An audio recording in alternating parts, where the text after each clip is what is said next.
This was the most difficult physical challenge of my life. But don't worry, if this incredible volcano hike is also on your bucket list, I will be sharing with you exactly how to hike Volcano Acatenango, including the best hacks to get you to the top that I wish I knew before setting off. One thing is certain, no matter how you choose to reach that peak, it will be 100% worth it. Acatenango is a towering stratovolcano located in Guatemala, and it features two prominent peaks with its highest summit reaching over 12,000 feet. That is where you're going to be spending the night. However, the most captivating aspect of hiking Acatenango is its stunning views of the nearby Volcán de Fuego, which is an active volcano and often seen spewing ash and lava. We've had the most incredible experience when we reached Fuego, where we actually got to see a lightning striking the crater erupting. It was absolutely unforgettable, and yet another reason for you to add this hike to your bucket list. So I'm going to tell you everything you need to know to conquer this hike the easiest way possible, the most enjoyable way possible. And throughout the video, I'm going to be telling you my best hacks. So be sure to watch to the end. We already have the full vlog adventure here on the channel, but I wanted to create this guide because, as I mentioned,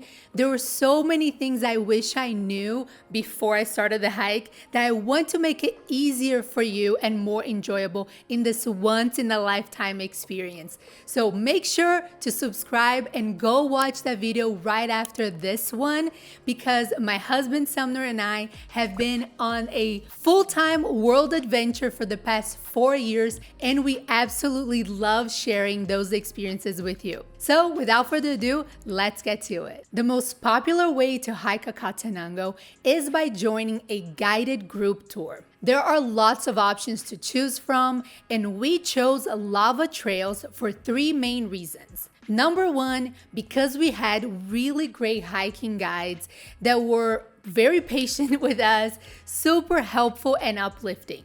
Number 2, because they offer additional services and equipment that you can rent that will make your hike so much easier, but more on that soon. Number 3 is because they have the best camp location out of the 29 available on the volcano. Now, of course, another option is to hire a private guide. We saw several of those during our hike, and I would specifically recommend this approach if you require any special attention.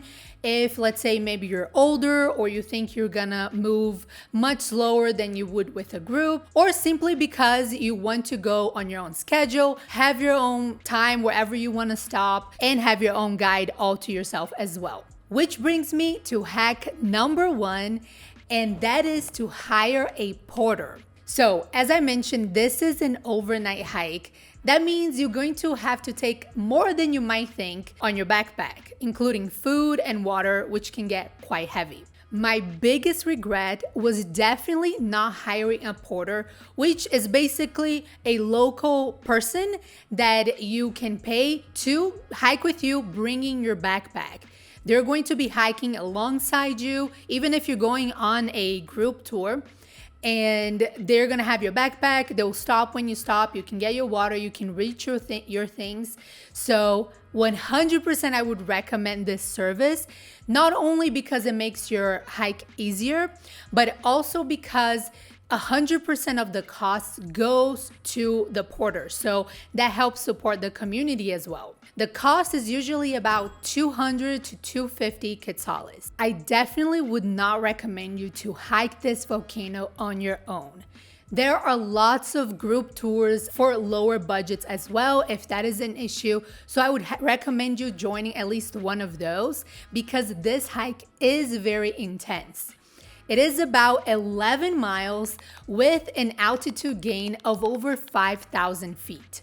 So having a guide with you who knows the terrain, who knows the best trails, and who knows the best way to navigate and help you throughout the course definitely makes a difference. Now, if those numbers sounded a bit too challenging for you, let me tell you about hack number 2, which is that you can actually drive up through a significant portion of the ascent. I honestly had no idea you could do that until I was completely breathless and had to scoot over for a 4x4 to pass. So if I ever do this hike again, you can be sure that I'm going to be taking advantage of the service, and I'm going to leave a link in the description below of a recommended service. But again, there are lots of options to choose from, and that drive can cut a significant portion of the hike, about half to 2/3. And the best part is that you can actually start by driving up and cut out all of that time of hiking. And then once the car reaches the furthest point, you can join the group tour and do the rest of the hike together. Throughout the hike, the guides will stop a few times to rest and regroup. And another thing that I wish I knew beforehand is that there are about 2 or 3 drink and food stands along the way. I drink a lot of water, so I definitely carried more than I needed, making my backpack incredibly heavy.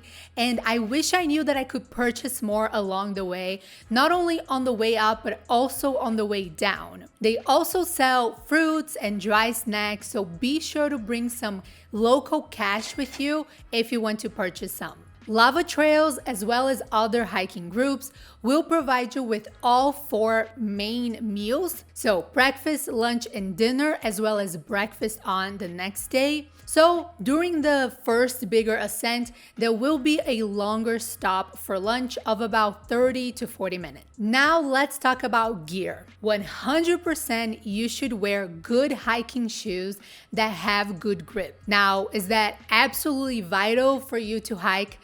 No, we actually saw someone hiking the volcano wearing Crocs. So anything is possible, but throughout the hike, you're going to encounter various terrains with more slippery, steeper ones, more loose gravel, some sandy, dry sand rocks as well. So having good grip hiking shoes will definitely make your hike easier. Another thing that will make your hike easier, and it's our hack number 3, is hiking spikes. A lot of the hiking tours out there, such as Lava Trails, will offer this for rental before you start your hike. And even if they don't, there are other rental services, rental shops in Antigua, which is where most of the groups pick you up. And let me tell you, it is 100% worth it. I did not think it was going to make a difference because I was holding the vlog camera during our hike and thought it was going to be more of a nuisance than actually helpful. But I could not have been more wrong, and I am so thankful that one of the people in our hiking group let me borrow one of his spikes because it makes such a big difference, especially on the second hike that I'm going to be covering soon, where things get a little bit steeper and you're more tired as well. So having that additional strength from your upper body from the spikes makes a huge difference, and it also helps protect your knee from all of that pressure. Additionally, you also want to bring a buff to help with all of the dust that rises as people start climbing in front of you. Also a headlamp, especially if you're going to be doing either the sunset or the sunrise hike or both, because it does get dark. Also a poncho, because there is a big chance that it might rain, as it did with us while you're up there. And as far as clothing, make sure to bring lighter layers because you will get hot and sweaty as you're climbing, but also thicker layers because it can get to -20 degrees Celsius up in the top. So make sure to bring gloves, a winter jacket or sweater, hat, all of that. And again, that is one of the reasons why we went with Lava Trails, because they not only offer a lot of these things, if not included in the price, or for an additional charge right before we actually start our hike. So it took our group about 5.5 hours to hike to camp, including all breaks. Now, this time will vary not only depending on your fitness level and that of your group, but also on where your camp is located. As I mentioned before, one of the reasons why I recommend Lava Trails is because their camp location is amazing. They face the western side of Acatenango, which means that from your camp bed, you actually get stunning views of Volcán de Fuego. Now, that makes the hike a little bit longer because you do have to hike further west and up than other camps, but having a western camp location is definitely our hack number 4, because that means if you don't feel up to going on that second hike that's going to bring you to Fuego, you can actually enjoy stunning views from the comfort of your camp. We had hikers on our group that didn't hike Fuego, but they were 100% happy with their experience based on the stunning views that they got from camp. Speaking of Fuego, this is it. This is the portion of the hike that made this whole trip both extremely difficult, but also extremely worth it. In order to get to Fuego, you must now hike in a V shape. So first you start on a steep descent, and then you get on a steep ascent to Fuego to get closer to the crater. As we started hiking down from our camp, I immediately thought, oh my gosh, how am I going to hike this on the way back? I'm a little worried because it's been pretty much all downhill since we left camp. That means the way back is gonna be brutal. Going down is certainly easier, but you also have to be careful not to slip or put too much pressure on your knees, and that's where the hiking spike also can make a huge difference. Also, because you are already tired from the first hike, this hike becomes increasingly more difficult. We only had about 30-minute break from when we got to camp to when we started on this sunset hike to Fuego. Additionally, the altitude starts getting to you and it makes it a little bit harder to breathe. Some people also feel a bit nauseous, so hack number 5 is to bring motion sickness pills. Sometimes the guides will have some as well, but you're not always right next to them, so it's really helpful to have some with you. And I have to share this one product that honestly changed my life. This is not sponsored, but I get sick, seasick, car sick, all kinds of nauseous sick super easily, but ever since I started using these motion sickness patches, they're just like these stickers that you put behind your ear, I rarely get sick anymore. Seriously, these helped me so much during the hike, and I even share with some people in our group as well that weren't feeling too well, so I'll be sure to leave the link in the description below. Okay, now back to what you came here for, Fuego. Once you get to the top, wow, it is absolutely incredible. You are so close to it, and every time it erupts, it's a total rush. Honestly, it's hard to explain, and the fact that we got to experience this, holy crap, was just indescribable. The video does not do it justice. Not to mention, the vibe at the top is just unreal. So many people having gone through the same grueling hike as you did, just resting and admiring that incredible piece of nature. But there are 3 things that you need to be prepared for as you reach the top. Number 1 is that it gets cold, and I mean very cold. As I mentioned, it could get down to -20 degrees Celsius, so be sure to bundle up, gloves, hats, jackets, pants, everything. Number 2 is that it can get extremely windy. That was certainly our experience. So just know that being there in front of that amazing volcano is not just gonna be that peace and quiet moment that you might be envisioning. The wind blew volcanic sand everywhere through our hair, ears, everything. So just be prepared. Maybe you definitely wanna wear maybe a windbreaker or goggles, whatever you feel most comfortable. And number 3 is that unfortunately, actually seeing the volcano is not guaranteed. I know that was our biggest fear as well, especially after that really difficult hike. But there are things that you can do to increase your chances of seeing it. And the biggest one is the time of year that you do the hike. Definitely try hiking during the dry months. That's between November and April.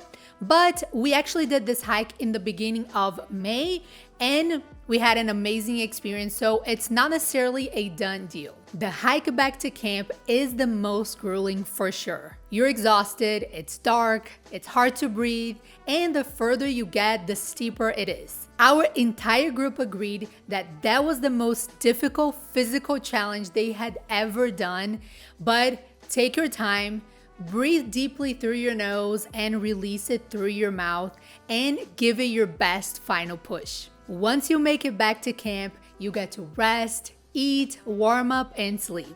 Our group tour provided us with sleeping bags and blankets that we didn't have to carry. It was already there up at the camp, and it was honestly way more comfortable than I thought it would be. The next day will come soon enough, and although you're probably not going to be 100% rested, I highly recommend that you wake up early to see the sunrise. Many tours will offer this additional hike, which is basically just going higher into the summit of Acatenango. But if you have a great camp location, you don't even need to go on the hike to get great views. In our group of 20, only 2 people were brave enough to wake up at 3:45 a.m. to go on the sunrise hike, but again, the views that we got from our camp were already absolutely stunning. After you have some breakfast, it's time to pack up and start your descent. I don't need to tell you that the way down is going to be extremely easier